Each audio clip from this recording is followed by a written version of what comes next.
ആ രക്തസാക്ഷികളായ ആളുകളിൽ നിന്ന് 1000 പേർക്ക് ഹജ്ജ് ചെയ്യാൻ അവസരം കൊടുത്താൽ തീരുന്നതല്ല അവരോടുള്ള കടപ്പാട് എന്നുള്ളത് നമ്മൾ തിരിച്ചറിയേണ്ടുന്ന കാര്യമാണ്. ഈ സംസം കിണറിന്റെ വക്കത്ത് നിന്ന് കോട കുടിക്കുന്നതിനേക്കാൾ വലിയ അശ്ലീലം എന്താണ് ഈ കാലഘട്ടത്തിൽ ഒരു മനുഷ്യന് ചെയ്യാനുള്ളത്? നമ്മൾ ഇവിടെ നിന്നപ്പോഴും കേൾക്കുന്നുണ്ട്, ഖാദിമുൽ ഹറമൈൻ ശരീഫൈൻ, ശറഫാക്കപ്പെട്ട 2 ഹറമുകളുടെ സേവകനെന്ന്. മുഅ്മിനീങ്ങൾക്ക് 3 ഹറമുണ്ട് സഹോദരന്മാരെ, 3 ഹറമുണ്ട്. ആ 2 ഹറമുകൾക്ക് സേവകനുണ്ടെങ്കിൽ 3ാമത്തെ ഹറമുള്ളത് ലോകത്തെ ഏറ്റവും കൊടുംഭീകരരായിട്ടുള്ള ജൂതന്മാരുടെ കയ്യിലാണ് എന്ന് നമ്മൾ മനസ്സിലാക്കും. അൽഹംദുലില്ലാഹി റബ്ബിൽ ആലമീൻ നഹ്മദുഹു വനസ്തഈനുഹു വനുഅ്മിനു ബിഹി വനതവക്കലു അലൈഹി വനഊദു ബില്ലാഹി മിൻ ശുറൂരി അൻഫുസിനാ വമിൻ സയ്യിആതി അഅ്മാലിനാ വഅശ്ഹദു അൻ ലാ ഇലാഹ ഇല്ലല്ലാഹു വഹ്ദഹു ലാ ശരീക ലഹു وأشهد أن محمدًا عبده ورسوله اللهم صل على محمد وعلى آل محمد كما صليت على إبراهيم وعلى آل إبراهيم اللهم بارك على محمد وعلى آل محمد كما باركت على إبراهيم وعلى آل إبراهيم إنك حميد مجيد أما بعد فإن خير الحديث كتاب الله وخير الهدي هدي محمد صلى الله عليه وسلم وشر الأمور محدثاتها وكل محدثة بدعة وكل بدعة ضلالة أيها الإخوان والأخوات أوصيكم وإياي أولا بتقوى الله. قال الله تعالى في القرآن المجيد أعوذ بالله من الشيطان الرجيم يا أيها الذين آمنوا اتقوا الله حق تقاته ولا تموتن إلا وأنتم مسلمون صدق الله العظيم. ആദരണീയരായ ഹാജിമാരെ, അല്ലാഹു സുബ്ഹാനഹു വ തആല കൽപ്പിച്ചത് പ്രകാരം ജീവിതത്തിന്റെ ഓരോ സന്ദർഭങ്ങളിലും തഖ്വ ഉള്ളവരായിരിക്കുവാൻ പരമാവധി പരിശ്രമിക്കണമെന്ന് ആദ്യമേ തന്നെ വസിയത്ത് ചെയ്യുകയാണ്. അല്ലാഹു സുബ്ഹാനഹു വ തആല നമ്മെല്ലാവരെയും അനുഗ്രഹിക്കുമാറാകട്ടെ. റസൂലുള്ളാഹി സ്വല്ലല്ലാഹു അലൈഹി വസല്ലം നിർവഹിച്ച ഹജ്ജിൽ അറഫയിൽ വെച്ച് റസൂൽ സല്ലല്ലാഹു അലൈഹി വസല്ലം പറഞ്ഞു, അറഫയിൽ പങ്കെടുത്ത എല്ലാവർക്കും അല്ലാഹു തആല പുറത്തു കൊടുത്തിരിക്കുന്നു, മഗ്ഫിറത്ത് നൽകിയിരിക്കുന്നു എന്ന്. ഉമർ ഇബ്നുൽ ഖത്താബ് റളിയല്ലാഹു അൻഹു അപ്പോൾ ചോദിച്ചു, അല്ലാഹുവിന്റെ ദൂതരെ, അത് ഞങ്ങൾക്ക് മാത്രമാണോ, അങ്ങയോടൊപ്പം ഹജ്ജ് ചെയ്തവർക്ക് മാത്രമാണോ? റസൂലുള്ളാഹി സ്വല്ലല്ലാഹു അലൈഹി വസല്ലം പറഞ്ഞു, അല്ല, എന്നോടൊപ്പം ചെയ്തവർക്കും എനിക്ക് ശേഷമുള്ളവർക്കും.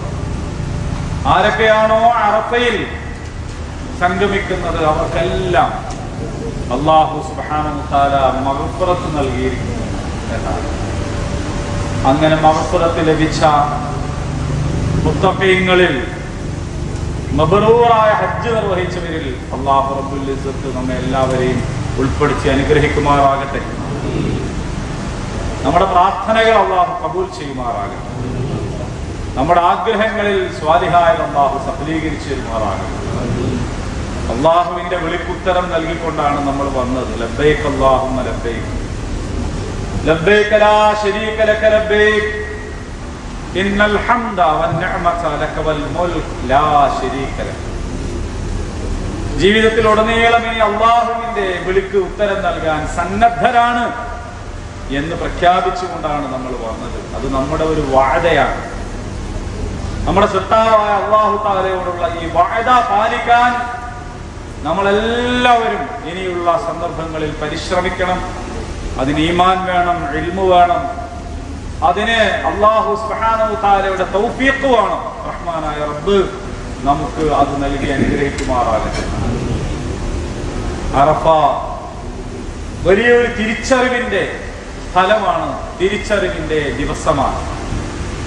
അറഫ എന്ന് പറയുന്നത് തുല്യതയില്ലാത്ത ഒരു നാളാണ്, തുല്യതയില്ലാത്ത ഒരു പകലാണ്.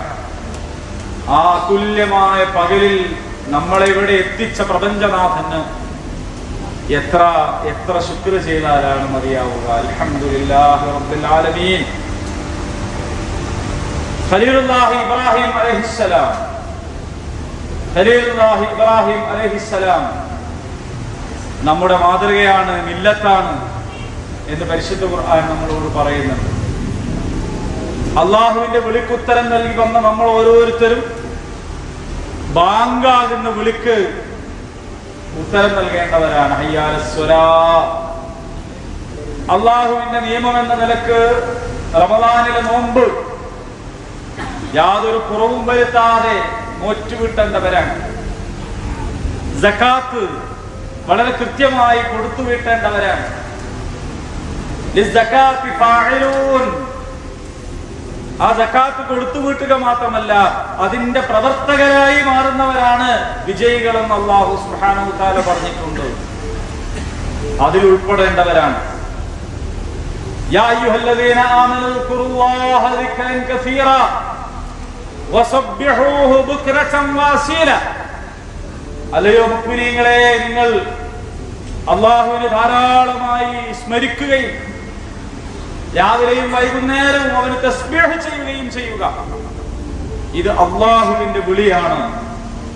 അത് സ്വീകരിക്കേണ്ടവരാണ് നമ്മൾ ഓരോരുത്തരും. അല്ലാഹു തആല മുഅ്മിനീങ്ങളെ വിളിക്കുന്ന മറ്റൊരു വിളിയുണ്ട്. യാ അയ്യുഹല്ലദീന ആമനൂ സ്തജീബൂ ലില്ലാഹി. അല്ലാഹുവിന്റെ വിളിക്ക് നിങ്ങൾ ഉത്തരം നൽകുക. റസൂൽ അല്ലാഹുവിന്റെ ദൂതരുടെ വിളിക്കും നിങ്ങൾ ഉത്തരം നൽകുക എന്ന് പറയുന്നു. അല്ലാഹുവിന്റെ വിളി അല്ലാഹുവിന്റെ മാർഗത്തിൽ ജിഹാദ് ചെയ്യുവാനുള്ള വിളിയാണ്. വജാഹിദൂ ഫില്ലാഹി ഹഖ്ഖ ജിഹാദി ഹുവജ്തബാക്കും. നിങ്ങൾ അല്ലാഹുവിന്റെ മാർഗത്തിൽ ത്യാഗപരിശ്രമങ്ങൾ ചെയ്യണം. എങ്ങനെ ത്യാഗപരിശ്രമങ്ങൾ ചെയ്യണമെന്നാണോ പഠിപ്പിക്കപ്പെട്ടത് അത് പ്രകാരം ചെയ്യണം. ഹുവജ്തബാക്കും. അവൻ നിങ്ങളെ തെരഞ്ഞെടുത്തിരിക്കുകയാണ്. എല്ലാ മനുഷ്യരിൽ നിന്നും മുഅ്മിനീങ്ങളായി തെരഞ്ഞെടുക്കപ്പെട്ടവരാണ് നമ്മൾ. അതിൽ നിന്ന് വീണ്ടും ഹാജയായി തെരഞ്ഞെടുക്കപ്പെട്ടവരാണ് നമ്മൾ. ഹുവജ്തബാക്കും. അവൻ നിങ്ങളെ തെരഞ്ഞെടുത്തിരിക്കുന്നു. വമാ ജഅല അലൈക്കും ഫിദ്ദീനി മിൻ ഹറജ്. അല്ലാഹുവിന്റെ ദീനിൽ അവൻ നിങ്ങൾക്ക് യാതൊരു പ്രയാസവും ഉണ്ടാക്കി വെച്ചിട്ടില്ല, യാതൊരു ക്ലിഷ്ടതയും ഉണ്ടാക്കി വെച്ചിട്ടില്ല. മില്ലത അബീക്കും ഇബ്രാഹിം. ഇബ്രാഹിം അലൈഹിസ്സലാം, ഖലീലുല്ലാഹി ഇബ്രാഹിം അലൈഹിസ്സലാമിന്റെ മില്ലത്തിലാണ് നിങ്ങളുള്ളത് എന്നതാണ്. ഇബ്രാഹിം അലൈഹിസ്സലാമിന്റെ ത്യാഗപരിശ്രമം എന്തായിരുന്നു? ഒരേ സമയം രാജ്യം ഭരിച്ചിരുന്ന നമ്രൂദിനോടും അതേസമയം ആ സാമ്രാജ്യത്വത്തെ താങ്ങി നിർത്തിയിട്ടുള്ള പൗരോഹിത്യത്തിന്റെ പ്രതീകമായ ആസറിനോടുമുള്ള വലിയ പോരാട്ടമായിരുന്നു. ഇബ്രാഹിം അലൈഹിസ്സലാം നയിച്ചിട്ടുള്ള ആ പോരാട്ടം അങ്ങനെയാണ്. എല്ലാ കാലത്തും മർദ്ദകരായ ഭരണകൂടവും ആ നാട്ടിലുള്ള പുരോഹിതന്മാരും ഒറ്റക്കെട്ടായിരിക്കും. എല്ലാ സത്യനിഷേധികളും ഒറ്റക്കെട്ടായിരിക്കും. അൽ കുഫ്റു മില്ലത്തുൻ വാഹിദ. സത്യനിഷേധികളെല്ലാം ഒറ്റക്കെട്ടാണ് എന്ന് നമ്മൾ മനസ്സിലാക്കേണ്ടതാണ്. ആ ഒരു സന്ദർഭത്തിൽ ഇബ്രാഹിം അലൈഹിസ്സലാം എന്ത് ചെയ്തു? പൗരോഹിത്യത്തിനെതിരെ പണിയെടുത്തു. അതോടൊപ്പം തന്നെ ആ നാട്ടിലുള്ള ആളുകളെ മർദ്ദനത്തിലൂടെ അടിച്ചൊതുക്കിയിരുന്ന, അവരുടെ അവകാശങ്ങളെ പിടിച്ചു വെച്ചിരുന്ന നമ്രൂദിനോട് പടവരുത്താൻ വേണ്ടി രംഗത്തിറങ്ങി എന്ന് നമ്മൾ മനസ്സിലാക്കേണ്ടതാണ്. നമ്മുടെ രാജ്യത്തെ ഭരണാധികാരി പറയുന്നത് ഞാൻ ദൈവത്തിന്റെ അവതാരമാണ് എന്നാണ്. ദൈവത്തിന്റെ അവതാരമാണ് ഞാൻ എന്നാണ് അദ്ദേഹം പറയുന്നത്. ആളുകളെ വംശഹത്യ നടത്താൻ നേതൃത്വം നൽകിയിട്ടുള്ള ഒരു സമൂഹത്തെ ഭൂമിയിൽ നിന്ന് തന്നെ തുടച്ചു നീക്കുവാൻ ആവശ്യമായ നിയമങ്ങൾ പടച്ചുണ്ടാക്കിക്കൊണ്ടിരിക്കുന്ന, എല്ലാ ഘട്ടത്തിലും വർഗീയമായിട്ടുള്ള വാക്കുകൾ മാത്രം ഉച്ചരിച്ചു കൊണ്ടിരിക്കുന്ന ഒരാൾ ദൈവത്തിന്റെ അവതാരമാണെന്ന് പറയുമ്പോൾ ദൈവത്തെ കുറിച്ച് എന്താണ് ആളുകൾ മനസ്സിലാക്കേണ്ടത്? ആളെ കൊല്ലാൻ കൂട്ടുനിൽക്കുന്നയാളാണോ ദൈവം? വംശഹത്യക്ക് കൂട്ടുനിൽക്കുന്നവനാണോ ദൈവം? ആളുകളെ വർഗീയമായി ചേരിതിരിക്കുന്നതിന് കൂട്ടുനിൽക്കുന്നവനാണോ ദൈവം? എല്ലാ തോന്നിവാസങ്ങളും ചെയ്താലും ഒടുവിൽ കാണിക്കവഞ്ചിയിൽ ഒരു നാണയത്തുട്ട് ഇട്ട് കഴിഞ്ഞാൽ എല്ലാ തിന്മകൾക്കും ചൂട്ടുപിടിക്കുന്ന കൂടെ നിൽക്കുന്നവനാണോ ദൈവം എങ്കിൽ വിശ്വാസികൾ പ്രഖ്യാപിക്കുന്നത് ലാ ഇലാഹ, അങ്ങനെയുള്ള ഒരു ദൈവമില്ല, ഇല്ലല്ലാഹ്, കാരുണ്യവാനായവൻ മാത്രമാണ് ദൈവം, നീതിമാനായവൻ മാത്രമാണ് ദൈവം, മനുഷ്യരെ മനുഷ്യരായി കാണാൻ പഠിപ്പിക്കുന്ന ഹിദായത്ത് നൽകുന്നവനാണ് ദൈവം. അതുകൊണ്ടാണ് അല്ലാഹുവിന്റെ റസൂൽ സല്ലല്ലാഹു അലൈഹി വസല്ലം ഹജ്ജത്തുൽ വദാഇൽ അറഫയിൽ വെച്ച് പറഞ്ഞത്, ഇന്ന ദിമാഅക്കും വ അംവാലുക്കും വ അറാദുക്കും ഹറാമുൻ അലൈക്കും. അല്ലയോ ജനങ്ങളെ, നിങ്ങളുടെ രക്തം, നിങ്ങളുടെ സമ്പത്ത്, നിങ്ങളുടെ അഭിമാനം ഇതൊക്കെ പവിത്രമാണ്. മൻ ഖതല നഫ്സൻ ബിഗൈരി നഫ്സിൻ ഔ ഫസാദിൻ ഫിൽ അർദ് ഫകഅന്നമാ ഖതല الناس ജമീഅ. ഹിന്ദുവിന്റെ എന്ന് മുസ്ലിമിന്റെ എന്ന് അറബിയുടെ എന്ന് അനറബിയുടെ എന്ന് വ്യത്യാസമില്ല. ഏതെങ്കിലും ഒരു മനുഷ്യൻ മറ്റൊരു മനുഷ്യനെ കൊല ചെയ്താൽ ആ മനുഷ്യൻ ലോകത്തുള്ള സകലരെയും കൊല ചെയ്തതിന് തുല്യമാണ്.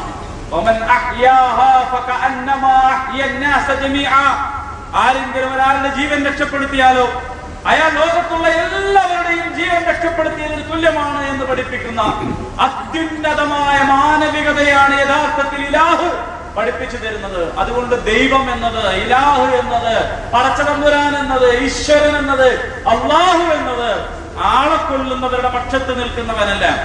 അതുകൊണ്ട് മാനവികതയെ ഉയർത്തിപ്പിടിച്ചുകൊണ്ട് അള്ളാഹുവിൽ തവക്കുൽ ചെയ്തുകൊണ്ട് ഹസ്ബി അല്ലാഹു വ നിഅ്മൽ വകീൽ, എനിക്ക് എന്റെ അല്ലാഹ് മതി, അവനാണ് എല്ലാം ഏൽപ്പിക്കാൻ ഉത്തമമെന്ന് ഖലീലുല്ലാഹി ഇബ്രാഹിം അലൈഹിസ്സലാം പറഞ്ഞത് തന്നെ നമുക്കും പറയാൻ സാധിക്കേണ്ടതുണ്ട്.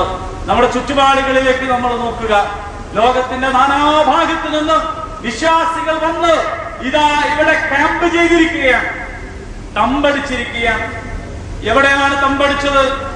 അറഫയിലാണ് തമ്പടിച്ചത്. ഈ സൗകര്യത്തെ കുറിച്ച് നമ്മൾ മനസ്സിലാക്കുന്നത് ഇത് പരിമിതമായ സൗകര്യമാണ് എന്നാണ്, ശരിയാണ്. എന്നാൽ നിങ്ങൾ ആലോചിക്കേണ്ടത് അറഫയിലെ ക്യാമ്പുകളെ കുറിച്ചല്ല, റഫാ അതിർത്തിയിലുള്ള ക്യാമ്പുകളെ കുറിച്ച് നിങ്ങൾ ചിന്തിക്കണം.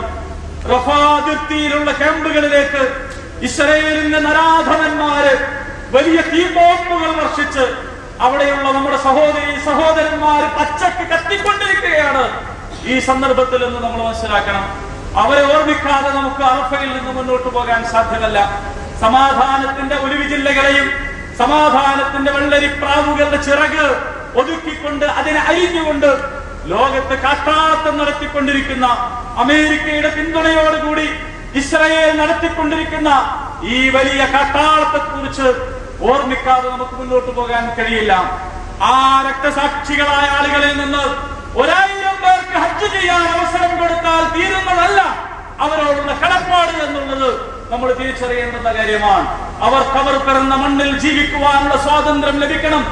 ആ സ്വാതന്ത്ര്യം ലഭിക്കുമ്പോഴും കയ്യിലുള്ള സമ്പത്തും അധികാരങ്ങളും അവരുടെ സ്വാതന്ത്ര്യത്തിന് വേണ്ടി വിനിയോഗിക്കാൻ സാധ്യമല്ലാത്ത ആളുകൾ നാളെ അല്ലാഹുവിന്റെ കോടതിയിൽ ഹാജരാകുമ്പോ അയ്നൽ മുലൂക്കുൽ അർദ്, എവിടെ ഭൂമിയിലെ രാജാക്കന്മാർ, അയ്നൽ ജബ്ബാറൂൻ വഅയ്നൽ മുതകബ്ബിറൂൻ, എവിടെ രാജ്യങ്ങളെ കാൽക്കീഴിൽ കൊണ്ടു നടന്നിട്ടുള്ള മർദ്ദകരായ സ്വേച്ഛാധിപതികളായിട്ടുള്ള ആളുകൾ എന്ന് ചോദിക്കുമ്പോ അവിടെ മറുപടി പറയേണ്ടി വരുമെന്നുള്ളത് നമ്മൾ മനസ്സിലാക്കേണ്ടുന്ന കാര്യമാണ്. നിങ്ങൾക്കറിയാമോ എങ്ങനെയാണ് നമുക്ക് ഫലസ്തീനിനോട് ചേർന്ന് നിൽക്കാൻ കഴിയുക? നമ്മൾ ഇവിടെ നിന്നപ്പോഴും കേൾക്കുന്നുണ്ട് ഖാദിമുൽ ഹറമൈൻ ശരീഫൈൻ, ശറഫാക്കപ്പെട്ട 2 ഹറമുകളുടെ സേവകനെന്ന്. മുഅ്മിനീങ്ങൾക്ക് 3 ഹറമുണ്ട് സഹോദരന്മാരെ, 3 ഹറമുണ്ട്. ആ 2 ഹറമുകൾക്ക് സേവകനുണ്ടെങ്കിൽ 3ാമത്തെ ഹറമുള്ളത് ലോകത്തെ ഏറ്റവും കൊടുംഭീകരായിട്ടുള്ള ജൂതന്മാരുടെ കയ്യിലാണ് എന്ന് നമ്മൾ മനസ്സിലാക്കണം. അവിടെ നമസ്കരിക്കാൻ വരുന്നവർ അവരെ അറിവ് ചെയ്തുകൊണ്ടിരിക്കുകയാണ്. ആ ഖുദ്സിന് വേണ്ടിയിട്ട് അൽ ഖുദ്സു ലനാ എന്ന മുദ്രാവാക്യം വിളിച്ച് പോരാടിക്കൊണ്ടിരിക്കുന്ന ഹമാസിന്റെ കുട്ടികളെ അവർ കൊന്നൊടുക്കുകയാണ്. അവർ അല്ലാഹുമ്മ റസഖ്ന അശ്ശഹാദ, ഞങ്ങൾക്ക് രക്തസാക്ഷിത്വം നൽകണമേ എന്ന് പ്രാർത്ഥിച്ചുകൊണ്ടിരിക്കുന്നവയാകയാൽ അവർ പരാജയപ്പെടുന്നില്ല, അവർ വിജയിക്കുക തന്നെയാണ് ചെയ്യുന്നത്. ചരിത്രത്തിൽ അവരുടേതായ ഇടം അവർ അടയാളപ്പെടുത്തുക തന്നെയാണ് ചെയ്യുന്നത്. പരാജയപ്പെടാൻ പോകുന്നത് ആധുനിക കാലത്തെ നമ്രൂദുമാരും ഫറോവമാരുമാണ്. പരാജയപ്പെടാൻ പോകുന്നത് ആധുനിക കാലത്തെ അബൂജഹൽമാരാണ്. പരാജയപ്പെടാൻ പോകുന്നത് അവരോടൊപ്പം കൂട്ടുചേർന്നുകൊണ്ട് വിശ്വാസികളുടെ ഇടയിൽ കഴിയുന്ന അബ്ദുല്ലാഹി ഇബ്നു ഉബയ്യെ പോലെയുള്ള നിഫാഖിന്റെ ഉടമകളാണ് പരാജയപ്പെടാൻ പോകുന്നത്. യഥാർത്ഥത്തിൽ രക്തസാക്ഷികളെ സംബന്ധിച്ചിടത്തോളം അവർ പരാജയപ്പെടുകയില്ല. അള്ളാഹുവിന്റെ അടുത്ത് അവർ ജീവിച്ചിരിക്കുന്നവരാണ്. അള്ളാഹു അവർക്ക് റിസ്ക് നൽകിക്കൊണ്ടിരിക്കുന്നുണ്ട്. എങ്ങനെയാണ് നമുക്ക് അവരോട് ചേർന്ന് നിൽക്കാൻ കഴിയുക? അവരോട് നമുക്ക് ചേർന്ന് നിൽക്കാൻ കഴിയുക ദുആയിലൂടെയാണ്, പ്രാർത്ഥനയിലൂടെ നമുക്ക് ചേർന്ന് നിൽക്കാൻ കഴിയും. അതുപോലെ തന്നെ ഇസ്രായേലിന്റെ ഉൽപ്പന്നങ്ങൾ ബഹിഷ്കരിച്ചുകൊണ്ട് നമുക്ക് അവരോടൊപ്പം ചേർന്ന് നിൽക്കാൻ കഴിയും. നിങ്ങൾക്കറിയാമോ, ഈ സംസം കിണറിന്റെ വക്കത്ത് നിന്ന് കോള കുടിക്കുന്നതിനേക്കാൾ വലിയ അശ്ലീലം എന്താണ് ഈ കാലഘട്ടത്തിൽ ഒരു മനുഷ്യന് ചെയ്യാനുള്ളത് എന്ന് പറഞ്ഞാൽ, പലസ്തീനിലെ പിഞ്ചു മക്കളെ ചോരയിൽ മുക്കുന്നതിന് വേണ്ടി ആയുധം വാങ്ങാൻ ഉപയോഗപ്പെടുത്തുന്ന ഇസ്രായേൽ ഉൽപ്പന്നങ്ങളുടെ വിൽപ്പന, അത് വാങ്ങി സഹായിക്കുന്നവനെ സംബന്ധിച്ചിടത്തോളം അവനെങ്ങനെയാണ് ഖുദ്സിന്റെ ആളാണെന്ന് പറയാൻ കഴിയുക? അവനെങ്ങനെയാണ് മനുഷ്യത്വമുള്ളവരാണെന്ന് പറയാൻ കഴിയുക? അതുകൊണ്ട് ഉപേക്ഷിക്കേണ്ടതിന് ഉപേക്ഷിക്കാൻ, അതിനെ ബഹിഷ്കരിക്കേണ്ടതിന് ബഹിഷ്കരിക്കാൻ, അങ്ങനെ കമ്പോളമാണ് അവരുടെ പിന്നിലുള്ളതെങ്കിൽ ആ കമ്പോള താല്പര്യത്തിന് ഇടിവ് വരുത്താൻ നമ്മളാലാവും വിധം ചെയ്യാൻ നമുക്ക് കഴിയണം. എന്നിട്ട് റബ്ബിനോട് പ്രാർത്ഥിക്കാൻ നമുക്ക് സാധിക്കണം. ആ പ്രാർത്ഥനയാണ് യഥാർത്ഥത്തിൽ അല്ലാഹു സുബ്ഹാനഹു വ തആല സ്വീകരിക്കാൻ പോകുന്ന പ്രാർത്ഥന. ഒരു സംശയവും കണ്ടതില്ല. റസൂലുള്ളാഹി സ്വല്ലല്ലാഹു അലൈഹി വസല്ലം പറഞ്ഞതാണ് സത്യം. ഖുദ്സ് മോചിപ്പിക്കപ്പെടും, യാതൊരു തർക്കവുമില്ല. ഖിയാമത്ത് നാളും ഉണ്ടാകണമെങ്കിൽ ആ ഖിയാമത്തിന് മുമ്പ് ആ ഖുദ്സ് മോചിപ്പിക്കപ്പെടുക എന്നത് സംഭവിച്ചിരിക്കും. പക്ഷേ നമ്മുടെ ആയുഷ്കാലത്ത് നമ്മുടെ കണ്ടുകൊണ്ട് കാണാൻ കഴിയും വിധം അത് മോചിപ്പിക്കപ്പെടണം, അതിന് വിജയം ഉണ്ടാകണം.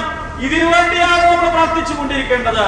ആ പ്രദേശത്ത് രക്തസാക്ഷിത്വം വരിക്കുന്നവർക്ക് വേണ്ടി നമ്മുടെ സഹതാപം ഒരിക്കലും ആവശ്യമില്ല. അവർക്ക് സഹതാപം ആവശ്യമില്ല. നമ്മുടെ സഹതാപമൊക്കെ ആവശ്യപ്പെടുന്നതിനേക്കാൾ, ആഗ്രഹിക്കുന്നതിനേക്കാൾ എത്രയോ മുകളിലാണ് അവരുടെ സ്ഥാനമുള്ളത്. അവർ സ്വർഗത്തിലേക്ക് അള്ളാഹുവിന്റെ അർശിന്റെ കൊമ്പുകളിൽ പാറിക്കളിക്കുന്ന പച്ചക്കിളികളായിട്ട് അവരിങ്ങനെ പൊങ്ങി ഉയർന്നു പോവുകയാണ്. അവരുടെ നാമം ഉച്ചരിക്കാൻ പോലും സുഖലോലുപതയിൽ, ഭൗതികതയിൽ, ആധുനിക ജീവിതത്തിന്റെ സൗകര്യങ്ങളിൽ എന്തെങ്കിലും ഒരു അടല് കുറഞ്ഞു പോയാൽ സങ്കടപ്പെടുന്ന, അതിനു വേണ്ടിയിട്ട് ദുഃഖിക്കുന്ന, ടെൻഷൻ അടിക്കുന്ന നമുക്ക് അവകാശമുണ്ടോ എന്നതാണ് നമ്മൾ ആലോചിച്ചു നോക്കേണ്ടത്. എന്താണ് നാം നമ്മുടെ ദീനിന് വേണ്ടി സമർപ്പിച്ചത്? മഹാനായ ഖലീലുല്ലാഹി ഇബ്രാഹിം അലൈഹിസ്സലാം ജീവിതം അപ്പാടെ സമർപ്പിക്കുകയാണ്. സ്വന്തം മകനെ സമർപ്പിക്കുകയാണ്, കുടുംബത്തെ സമർപ്പിക്കുകയാണ്. ഹാജർ റളിയല്ലാഹു അൻഹ എങ്ങനെയാണ് എല്ലാറ്റിനും ഉപരിയായിട്ട് അല്ലാഹ് മതി എന്ന് പ്രഖ്യാപിച്ച്, എങ്കിൽ അല്ലാഹ് എന്റെ കൂടെ ഉണ്ട് എന്ന് പ്രഖ്യാപിക്കുകയാണ്. റബീഉല്ലാഹി ഇസ്മാഈൽ അലൈഹിസ്സലാം എന്താണ് ചെയ്തത്? ഇഫ്അൽ മാ തുഅമർ സതജിദൂനി ഇൻഷാ അല്ലാഹു മിനസ് സാബിരീൻ. ആ പിതാവിനോട് അല്ലാഹു കൽപ്പിച്ചതുപോലെ താങ്കൾ ചെയ്തു കൊള്ളുക, എന്നെ ക്ഷമാശീലരിൽ നിങ്ങൾക്ക് കാണാമെന്ന് പറയുമ്പോ എന്താണ് സ്വബർ എന്നത് നമ്മൾ മനസ്സിലാക്കിയതല്ല എന്നൊരു പുനർവായന നമ്മൾ നടത്തേണ്ടതുണ്ട്. തിരിച്ചൊന്നും ചെയ്യാൻ കഴിയാത്ത ഒരു കാലത്തും നേരത്തും, തിരിച്ചൊന്നും തന്നെ ചെയ്യാൻ കഴിയാത്ത ദുർബലമായ ഒരു അവസ്ഥയിൽ ഒരു മനുഷ്യൻ എത്തിപ്പെടുന്ന ഒരു സാധു വികാരത്തിന്റെ പേരല്ല സ്വബർ എന്ന് പറയുന്നത്. സ്വബർ എന്ന് പറയുന്നത് ഇസ്തിഖാമത്താണ്, സത്യത്തിന്റെ മാർഗത്തിൽ ഉറച്ചു നിൽക്കലാണ്, സത്യത്തിന് വേണ്ടിയിട്ട് പോരാടിക്കൊണ്ടിരിക്കലാണ്. അങ്ങനെ സത്യത്തിന്റെ മാർഗത്തിൽ ഉറച്ചു നിന്ന് പോരാട്ടം നടത്തിക്കൊണ്ടിരിക്കുമ്പോ എന്ത് പ്രലോഭനം ഉണ്ടായാലും, എന്ത് പ്രകോപനമുണ്ടായാലും വാടിപ്പോകാതെ, തളർന്നു പോകാതെ, പിന്തിരിഞ്ഞു പോകാതെ മുന്നോട്ട് മുന്നോട്ട് മുന്നോട്ട് തന്നെ പോകുന്നതിന്റെ പേരാണ്, അതിനാണ് സ്വബർ എന്ന് പറയുക. അങ്ങനെയുള്ള സ്വാഭിര്യങ്ങളിൽ പെടാൻ നമുക്ക് കഴിയുമോ എന്ന ചോദ്യമാണ് അറഫയിലുള്ള മുഅ്മിനീങ്ങളോട് ചോദിക്കപ്പെട്ടുകൊണ്ടിരിക്കുന്നത്. അതേ ഉത്തരം പറയാൻ നമുക്ക് കഴിയണം. അല്ലാഹു സുബ്ഹാനഹു വ തആല നമ്മെ അനുഗ്രഹിക്കുമാറാകട്ടെ. സഹോദരന്മാരെ, ഹാജിമാരെ, ഹജ്ജ് എന്ന് പറയുന്നത് ഒരു മനുഷ്യന്റെ ജീവിതത്തിന്റെ അവസാനത്തെ കർമ്മമല്ല. അങ്ങനെ തെറ്റിദ്ധരിക്കാൻ പാടില്ല. അങ്ങനെ കരുതുന്ന പലരുമുണ്ട്. എന്നിട്ട് ഹജ്ജൊക്കെ കഴിഞ്ഞല്ലോ എന്ന് ആശ്വസിച്ച് ഇനി എന്താണ് ജീവിതത്തിൽ ഒന്നുമില്ല ബാക്കിയെന്ന് ആശ്വസിച്ച് കഴിയുന്ന ആളുകളുണ്ട്.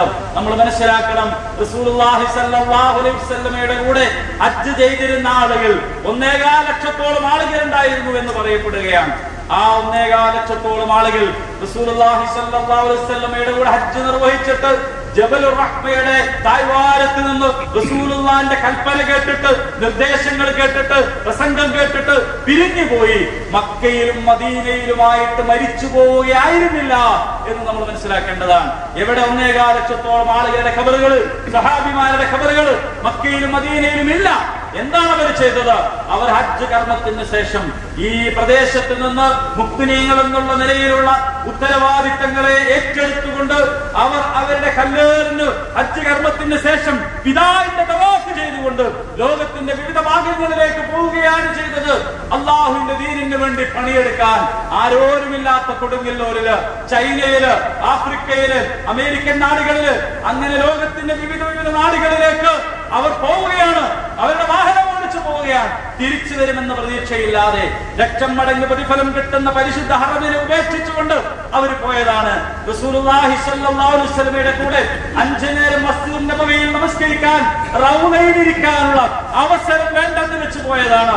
നമ്മൾ മനസ്സിലാക്കണം, നമ്മൾ പരമപവിത്രമെന്ന് കരുതുന്ന, എന്നും വരണമെന്ന് നമ്മൾ ആഗ്രഹിക്കുന്ന ഈ പുണ്യപ്രദേശങ്ങൾ ഒഴിവാക്കി ഒരു പള്ളി പോലും ഇല്ലാത്ത, ഒരു മദ്രസയും ഇല്ലാത്ത, ഒരു ദീനീ സ്ഥാപനവും ഇല്ലാത്ത, യാതൊരു തരത്തിലുള്ള ദീനീ ഉണർവുകളും ഇല്ലാത്ത പ്രദേശങ്ങളിലേക്ക് അവർ അവരുടെ വാഹനങ്ങൾ ഓടിച്ച് ഇനി തിരിച്ചു വരില്ലെന്ന് അറിഞ്ഞിട്ടും പോയത് എന്തിനാണെന്ന് ചോദിച്ചാൽ, അല്ലാഹുവിന്റെ റസൂല് അവരെ ഏൽപ്പിച്ച ഒരു ഉത്തരവാദിത്തം ഉണ്ടായിരുന്നു. ഹൽ ബല്ലഗ്തു, ഞാൻ നിങ്ങൾക്ക് എത്തിച്ചു തന്നില്ലയോ എന്റെ ദൗത്യം എന്ന് ചോദിച്ചപ്പോ ഖാലൂ ബലാ ഷഹീദനാ, അതെ ഞങ്ങൾ അതിന് സാക്ഷികളാണ്, താങ്കൾ അത് എത്തിച്ചു തന്നിട്ടുണ്ട് എന്ന് പറഞ്ഞപ്പോ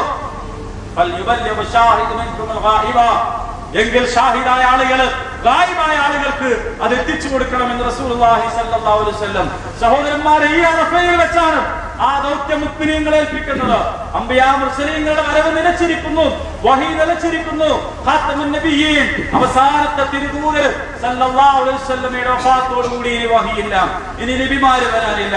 പക്ഷേ ജനങ്ങളോട് ഇമ്മാ യഅതിയന്നകും മിന്നി ഹുദൻ വഇമ്മാ യഅതിയന്നകും മിന്നി ഹുദൻ വമൻ തബിയ ഹുദായ ഫലാ ഖൗഫുൻ അലൈഹിം വലാ ഹും യഹ്സനൂൻ. എന്നിൽ നിന്ന് നിങ്ങൾക്ക് സന്മാർഗം വന്നു കിട്ടുമ്പോ ആരാണോ അതിനെ പിന്തുടരുന്നത് അവർ ഭയപ്പെടേണ്ടതില്ല, ദുഃഖിക്കേണ്ടതില്ല എന്ന് ആദിവാസിയോട്, നഗരവാസിയോട്, കറുത്തവരോട്, വെളുത്തവരോട്, ലോകത്തുള്ള എല്ലാ ആണിനോടും പെണ്ണിനോടും സകല മനുഷ്യരോടും റബ്ബ് ചെയ്ത വഅദ അവിടെയുണ്ട്. ആ വഅദയുടെ പൂർത്തീകരണത്തിന് നബി വരികയില്ല, ഇനി കിതാബ് ഇറങ്ങുകയില്ല. ആ പണിയാണ് മുഅ്മിനീങ്ങളെ ഏൽപ്പിച്ചിട്ടുള്ളത്, ആ പണിയാണ് മുഅ്മിനീങ്ങൾ ഏറ്റെടുക്കേണ്ടത്. അതുകൊണ്ട് ഷാഹിദായവരൊക്കെ ഗായിബായവർക്ക് എത്തിച്ചു കൊടുക്കണം എന്നാണ്.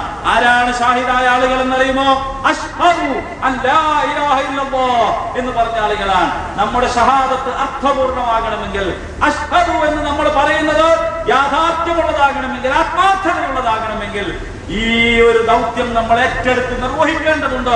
അറഫയിൽ നിന്ന് നമ്മൾ പോകുമ്പോൾ ആ ദൗത്യം ഏറ്റെടുത്തുകൊണ്ടാണ് പോകേണ്ടത്. ലക്ഷക്കണക്കിനായ ഹാജിമാര് മക്കയിൽ വന്ന് തിരിച്ചു പോകുമ്പോൾ സംസം കൊണ്ടുപോയിട്ടുണ്ട്, മദീനയിൽ നിന്ന് തിരിച്ചു പോകുമ്പോൾ ഈത്തപ്പഴം കൊണ്ടുപോയിട്ടുണ്ട്. അങ്ങനെ തിരിച്ചുപോയ കോടാനുകോടി ആളുകൾക്കിടയിലെ ഒരു കേവല തുള്ളിയായി നമ്മുടെ ജീവിതം എരിഞ്ഞ് അവസാനിച്ചു പോകാതിരിക്കണമെങ്കിൽ ഈ ദൗത്യം സ്വീകരിക്കുന്നവരായി നമ്മൾ മാറണം. ആണിനും പെണ്ണിനും അതിന് ഉത്തരവാദിത്തമുണ്ട്, പണ്ഡിതനും സാധാരണക്കാരനും ഉത്തരവാദിത്തമുണ്ട്. അള്ളാഹുവിന്റെ ദീനീ സംരംഭത്തെ സഹായിക്കുക, അതിനെ വിജയിപ്പിക്കുക, അതിനെ ഓരോ നാട്ടിലും നട്ട് നനച്ചു വളർത്താൻ ആവശ്യമായ പ്രവർത്തനങ്ങളിൽ ഏർപ്പെടുക. ആ ദൗത്യം ഏറ്റുവാങ്ങിക്കൊണ്ടായിരിക്കണം നമ്മൾ ഇവിടുന്ന് പോകേണ്ടത്. ആ ഒരു മനസ്സ്, ആ ഒരു നിയ്യത്ത് വെച്ചതിന് ശേഷമായിരിക്കണം റബ്ബിനോട് മഗ്ഫിറത്തിന് വേണ്ടി നമ്മൾ ദുആ ചെയ്യേണ്ടത്. ഇനിയുള്ള കാലം ഈമാനോടുകൂടി ജീവിക്കാൻ വേണ്ടി അള്ളാഹുവിനോട് നമ്മൾ അങ്ങനെയായിരിക്കണം പ്രാർത്ഥിക്കേണ്ടത്. നീതി എന്നതാണ് അള്ളാഹു പഠിപ്പിക്കുന്നത്.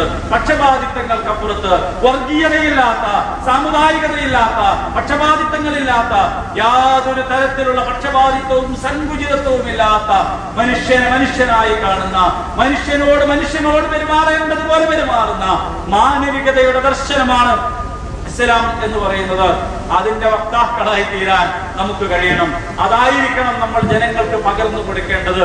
ഈ വിശുദ്ധ മണ്ണിൽ വന്നു പോയതിനു ശേഷവും നമ്മുടെ സ്വഭാവത്തിലും പെരുമാറ്റത്തിലും എന്തെങ്കിലും തകരാറുകൾ ഉണ്ടാവുകയാണെങ്കിൽ, അത് സാമുദായികമോ വർഗീയമോ വംശീയമോ ആയിട്ടുള്ള എന്തെങ്കിലും ഇടപാട് നമ്മുടെ ഭാഗത്ത് നിന്നുണ്ടാവുകയാണെങ്കിൽ നമ്മൾ വിശുദ്ധ ഭൂമിയെയാണ് തെറ്റിദ്ധരിപ്പിക്കുന്നത് എന്ന് നമ്മൾ മനസ്സിലാക്കണം. ഹജ്ജ് ചെയ്ത ഒരാൾക്കും തിന്മ ചെയ്യാൻ കഴിയുന്നുവെങ്കിൽ, ഒരു ഹാജിക്ക് തിന്മ ചെയ്യാൻ കഴിയുന്നുവെങ്കിൽ അവർ യഥാർത്ഥത്തിൽ എന്താണ് ചെയ്യുന്നത്?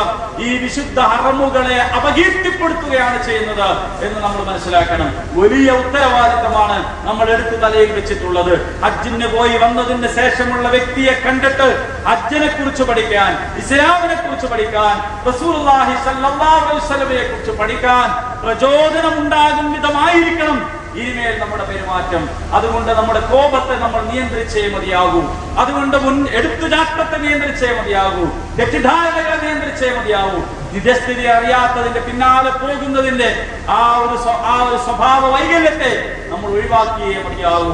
നമ്മുടെ വീട്ടിലിനി നമ്മളൊരു നക്ഷത്രം പോലെ, തിളങ്ങുന്ന നക്ഷത്രം പോലെ, ഒരു വഴികാട്ടിയായി നമ്മുടെ മക്കളുടെ മുന്നിൽ, നമ്മുടെ മാതാപിതാക്കളുടെ മുമ്പിൽ, നമ്മുടെ സഹോദരീ സഹോദരന്മാരുടെ മുമ്പിൽ, നമ്മുടെ അയൽവാസികളുടെ മുമ്പിൽ, നമ്മുടെ നാട്ടുകാരുടെ മുമ്പിൽ എല്ലാം അള്ളാഹുവിന്റെ വിശുദ്ധ ഭവനത്തെ സ്പർശിച്ച, അതിനു ചുറ്റും തവാഫ് ചെയ്ത അള്ളാഹുവിന്റെ ഹബീബായ റസൂൽ സല്ലല്ലാഹു അലൈഹി വസല്ലമിന്റെ റൗദയിൽ പോയിരുന്ന ആളുകൾ എന്ന വ്യത്യസ്ത ഇനി ജീവിതം കൊണ്ട് നമ്മൾ പ്രകടമാക്കേണ്ടതുണ്ട്. തവാഫ് ചെയ്ത കാലുകൾ തിന്മയുള്ള സ്ഥലങ്ങളിലേക്ക് പോവുകയില്ല എന്ന് നമ്മൾ ഉറപ്പുവരുത്തേണ്ടതുണ്ട്. കഅബ കണ്ട കണ്ടുകൊണ്ട് ഇനി തോന്നിവാസങ്ങളും അശ്ലീലങ്ങളും അത് യൂട്യൂബിലാണെങ്കിലും ശരി, സോഷ്യൽ മീഡിയയിലെ പ്ലാറ്റ്ഫോമുകളിലാണെങ്കിലും ശരി, നേർക്കുനേരെയാണെങ്കിലും ശരി, അശ്ലീലതകൾ എന്റെ കണ്ണുകൊണ്ട് ഇനി കാണുകയില്ല എന്ന് നമ്മൾ തീരുമാനിക്കേണ്ടതുണ്ട്. അശ്ലീലങ്ങളും ആഭാസത്തരങ്ങളും ഞാൻ എന്റെ കാതുകൊണ്ട് ഇനി കേൾക്കുകയില്ല എന്ന് നമ്മൾ തീരുമാനിക്കേണ്ടതുണ്ട്. എന്റെ നാവ് കൊണ്ട് ഇനി ഞാൻ നല്ലതേ പറയൂ എന്ന് നമ്മൾ തീരുമാനിക്കേണ്ടതുണ്ട്. അങ്ങനെ ഒരു പുതിയ മനുഷ്യനായി ഈ മണ്ണിൽ നിന്ന് തിരിച്ചു പോകാൻ നമുക്ക് സാധിക്കേണ്ടതായിട്ടുണ്ട്. ഈ ദൗത്യത്തെ സ്വീകരിച്ചുകൊണ്ട് തിരിച്ചു പോകാൻ നമുക്ക് സാധിക്കേണ്ടതായിട്ടുണ്ട്. അല്ലാഹു റബ്ബുൽ ഇസ്സത്ത് നമ്മെ അനുഗ്രഹിക്കുമാറാകട്ടെ. നമുക്ക് ഇൽമു വേണം. നമ്മുടെ കേവലം ആമീൻ പറച്ചുകൾ കൊണ്ട് മാത്രം നമ്മുടെ ദുആ സ്വീകരിക്കപ്പെടുകയില്ല. നമുക്ക് അല്ലാഹുവിനെ കുറിച്ച് അറിയണം. ഇവിടുന്ന് പോകുന്ന ഓരോരുത്തരും ആ ഒരു പ്രക്രിയയിൽ കൂടി പങ്കെടുക്കണം. പരിശുദ്ധ ഖുർആനിനെ പഠിക്കാൻ എന്തെങ്കിലും അവസരം നാട്ടിൽ എവിടെയെങ്കിലും ലഭിക്കുമെങ്കിൽ അവിടെ പോയിട്ട് അത് പഠിക്കണം. അതിന്റെ ആളുകളായി മാറണം. അള്ളാഹുവിന്റെ അടുത്ത് നിന്ന് മലക്കുൽ മൗത്ത് വരുന്നത് വരേക്കും നമ്മൾ അല്ലാഹുവിന്റെ ദീനിനെ പഠിച്ചുകൊണ്ടേയിരിക്കുക എന്നത് നമ്മുടെ ഭാഗത്ത് നിന്നുണ്ടാകണം. നമ്മുടെ സമ്പത്തിൽ എന്തെങ്കിലും ഹറാമിന്റെ ഒരു അംശം സംശയാസ്പദമായ നിലയിലുണ്ടെങ്കിൽ അത് ഒഴിവാക്കാൻ നമ്മൾ തയ്യാറാകണം. വേണ്ട, ഒരു ഓലച്ചിന്ത പോലും എനിക്ക് ഹറാമായത് എന്ന് തീരുമാനിക്കാൻ നമുക്ക് സാധിക്കണം. അങ്ങനെയാണ് ഈ ഹജ്ജിന് അവസരം നൽകിയതിന് അല്ലാഹുവിനോട് നമുക്ക് നന്ദി പ്രകടിപ്പിക്കാൻ കഴിയുക. എത്ര വലിയ സൗഭാഗ്യമാണ് നിങ്ങൾ ആലോചിച്ച് നോക്ക്. അല്ലാഹു നമുക്ക് നൽകിയിട്ടുള്ളത് എത്ര ആയിരങ്ങളാണ് ഒന്നിവിടെ വരണമെന്ന് ആഗ്രഹിച്ചിട്ട് നടക്കാതെ പോയത്. എത്ര ആളുകളാണ് ഹജ്ജ് ചെയ്യണമെന്ന് ആഗ്രഹമുണ്ടായിട്ട് സാധിക്കാതെ കണ്ണടഞ്ഞു പോയത്, ഖബറിലേക്ക് പോയിട്ടുള്ളത്. നിങ്ങൾ ആലോചിച്ച് നോക്കൂ. അല്ലാഹു നമ്മളിവിടെ കൊണ്ടുവന്നിരിക്കുകയാണ്. നമ്മളെ കഅബ കാണിച്ചു തന്നിരിക്കുകയാണ്. നമുക്ക് റൗദയിൽ പ്രവേശനം അനുവദിച്ചിരിക്കുകയാണ്. അല്ലാഹു സൃഷ്ടിച്ചതിൽ വെച്ച് ഏറ്റവും ഉത്തമമായ ദിവസം യൗമു അറഫ. ആ യൗമു അറഫയിൽ ഇരിക്കാൻ, ഇവിടെ പ്രാർത്ഥിക്കാൻ, ഇവിടെ ഇബാദത്ത് ചെയ്യാൻ അല്ലാഹു റബ്ബുൽ ഇസ്സത്ത് നമുക്ക് അവസരം തന്നിരിക്കുകയാണ്. എത്ര ആയിരക്കണക്കിന് പതിനായിരക്കണക്കിന് ആളുകൾക്കിടയിൽ നിന്നാണ് അല്ലാഹു നമ്മളെ തെരഞ്ഞെടുത്തത്. നിങ്ങൾ ആലോചിച്ച് നോക്കൂ. ഇതിന് നന്ദി പറയാൻ നമുക്ക് കഴിയണം. നന്ദി കെട്ടവരായി പോകാൻ പാടില്ല നമ്മൾ. അല്ലാഹുവിനോട് നന്ദി കാണിക്കണം. അത് നമ്മുടെ ജീവിതത്തെ സമർപ്പിച്ചുകൊണ്ടായിരിക്കണം. അല്ലാഹു റബ്ബുൽ ഇസ്സത്ത് നമ്മെ എല്ലാവരെയും അനുഗ്രഹിക്കുമാറാകട്ടെ. നമ്മുടെ കുടുംബത്തെ അനുഗ്രഹിക്കുമാറാകട്ടെ. അല്ലാഹുവിന്റെ ദീനിന്റെ മാർഗത്തിൽ ഏറ്റവും ശരിയായത് ചെയ്യാൻ, ഏറ്റവും നല്ല ദിശയിലൂടെ സഞ്ചരിക്കാൻ, ഏറ്റവും നല്ല വഴിയിലൂടെ പോകാൻ അല്ലാഹു സുബ്ഹാനഹു വ തആല ആവശ്യമായ ഇൽമ്, അതിനുള്ള അറിവ്, അതിനുള്ള തൻവീർ, അതിനുള്ള തൗഫീഖ് നമുക്ക് എല്ലാവർക്കും പ്രദാനം ചെയ്യുമാറാകട്ടെ. എന്താണ് അറഫ എന്ന് തിരിച്ചറിഞ്ഞ, എന്താണ് മുസ്തലിഫ എന്ന് മനസ്സിലാക്കിയ, എന്താണ് ജംറയിലെ കല്ലേറിന്റെ പൊരുളെന്ന് മനസ്സിലാക്കിയിട്ടുള്ള ഭാഗ്യവാന്മാരായിട്ടുള്ള ഹാജിമാർ അല്ലാഹു തആല നമ്മെ അവരിൽ ഉൾപ്പെടുത്തി അനുഗ്രഹിക്കുമാറാകട്ടെ. അല്ലാഹുവിന്റെ ദീനിന് വേണ്ടി പോരാടിക്കൊണ്ടിരിക്കാൻ, അങ്ങനെ പോരാടിക്കൊണ്ടിരിക്കുന്നതിനിടയിൽ അല്ലാഹുവിന്റെ ദീനിന്റെ മാർഗത്തിൽ രക്തസാക്ഷിത്വം വരിക്കാൻ സൗഭാഗ്യം ലഭിച്ചിട്ടുള്ള മുഅ്മിനീങ്ങളിൽ അല്ലാഹു നമ്മെ ഉൾപ്പെടുത്തി അനുഗ്രഹിക്കുമാറാകട്ടെ. അത്തരം മുഅ്മിനീങ്ങളിൽ നമ്മെ ഉൾപ്പെടുത്തി അനുഗ്രഹിക്കുമാറാകട്ടെ. ജീവിതത്തിൽ ആർക്കും വേണ്ടാതെ, എല്ലാവർക്കും ഭാരമായി, ആർക്കും തിരിഞ്ഞു നോക്കാൻ കഴിയാതെ, മാറാരോഗങ്ങൾ കടിപ്പെട്ട് ഒരു ഭാഗത്ത് കിടന്നു മരിക്കുന്നതിനേക്കാൾ എന്തൊരു വലിയ അന്തസ്സാണ് അല്ലാഹുവിന്റെ ദീനിന്റെ മാർഗത്തിൽ പോരാടിക്കൊണ്ടിരിക്കുമ്പോ ആ പോരാടിക്കൊണ്ടിരിക്കുന്നതിനിടയിൽ അല്ലാഹു രക്തസാക്ഷിത്വം എന്ന വലിയ പദവി നൽകിക്കൊണ്ട് സ്വീകരിച്ചാനയിച്ചു കൊണ്ടുപോകുന്നുവെങ്കിൽ അതെന്തൊരു വലിയ ഭാഗ്യമാണ്.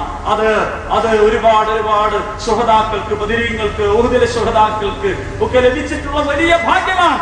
ആധുനിക കാലത്ത് ഷേഖ് ഒരുപാട് ഫലസ്തീനിലെ അഹ്മദ് യാസീന് ലഭിച്ചിട്ടുള്ള റഹിമഹുല്ലാഹ് ഭാഗ്യമാണ്. അബ്ദുൽ അസീസ് റംദീസിക്ക് ലഭിച്ചിട്ടുള്ള സൗഭാഗ്യമാണ്. ഫലസ്തീനിലെ ഹമാസിന്റെ ഒരുപാട് 10,000-കണക്കിന് ചുണക്കുട്ടികൾക്ക് ലഭിച്ചിട്ടുള്ള സൗഭാഗ്യമാണ്. ആ ഒരു സൗഭാഗ്യം നമുക്ക് അള്ളാഹു പ്രദാനം ചെയ്യുമാറാകട്ടെ. അതിനുള്ള യോഗ്യത നമുക്കുണ്ടാവുകയില്ല. അള്ളാഹുവിന്റെ കാരുണ്യമുണ്ടെങ്കിൽ അത് സംഭവ്യമാണ്. അള്ളാഹു അത് നമുക്ക് നൽകി അനുഗ്രഹിക്കുമാറാകട്ടെ. അർഹമുറാഹിമീനായ നാഥൻ നമുക്ക് ഈമാനോടുകൂടി അള്ളാഹുവിലേക്ക് തിരിച്ചു പോകാനുള്ള അവസരം നൽകുമാറാകട്ടെ. ഈമാനോടുകൂടിയുള്ള മരണം എന്നത് അള്ളാഹുവിന്റെ ഒരു വലിയ അനുഗ്രഹമാണ്. ഈമാനോടുകൂടി തിരിച്ചു പോകാനുള്ള സൗഭാഗ്യം നമുക്ക് നൽകി അനുഗ്രഹിക്കുമാറാകട്ടെ. അല്ലാഹുമ്മ റബ്ബനാ തഖബ്ബൽ മിന്നാ إنك أنت السميع العليم وتب علينا إنك أنت التواب الرحيم ربنا آتنا في الدنيا حسنة وفي الآخرة حسنة وقنا عذاب النار آمين الحمد لله رب العالمين السلام عليكم ورحمة الله وبركاته.